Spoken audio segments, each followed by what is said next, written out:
ಇದ್ದಂಥ ಮುಸ್ಲಿಮರಿರಲಿ, ಕ್ರಿಶ್ಚಿಯನ್ಸ್ ಇರಲಿ, ಮತ್ತವರಲ್ಲಿ ಅವ್ರಿಗೆ ಹೊಡೆದು ಕೊಡಬಾರ್ದು ಇದು ಅಂತೇಳಿ. ಅದಕ್ಕಾಗಿ ಇದು ಬೇಡ ಅನ್ನೋದು ವಿರೋಧ ಪಕ್ಷಗಳ ಸ್ಪಷ್ಟ ಅಭಿಪ್ರಾಯ. ಆ ನೆಪದಲ್ಲಿ ಅನೇಕ ಇಲ್ಲಿ ಮುಸ್ಲಿಮರಿಗೆ ತೊಂದರೆ ಆಗುವಂಥದ್ದು. ಯಾಕಂದ್ರೆ ಈಗ 55 ವಯಸ್ಸಾದಂಥವ್ರು ಕೆಲವೊಬ್ಬರು ಎಲ್ಲಿ ಹುಟ್ಟಿದ್ರು, ಏನು ಜನ್ಮಸ್ಥಾನ ಮತ್ತು ದಿನಾಂಕಗಳನ್ನು ಸಿಗದೇ ಹೋಗುವಂಥ ಪರಿಸ್ಥಿತಿಗಳು ಇರ್ತಾವೆ ದಾಖಲೆ ಇರೋದಕ್ಕಾಗಿ.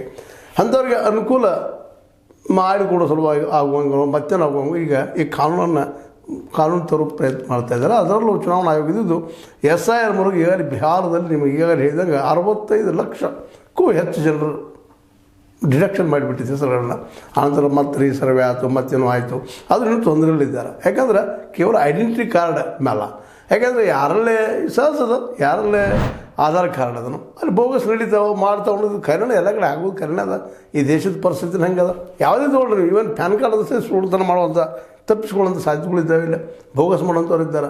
ಅಂದರೆ ನಾನು ಹೇಳೋ ಉದ್ದೇಶ ಏನಪ್ಪ ಅಂತಂದ್ರೆ, ಇಲ್ಲ ಒಬ್ಬ ನಿಜವಾದ ಮತದಾರನಿಗೆ ಮತದಾರ ಮಾಡಿ ದೇಶದ ಸಿಟಿಜನ್ ಅನ್ನೋರು ಅವ್ರಿಗೆ ಅನ್ಯಾಯ ಆಗಬಾರ್ದು ಅನ್ನೋದು ಒಂದು ದೊಡ್ಡ ಮಂತ್ರ.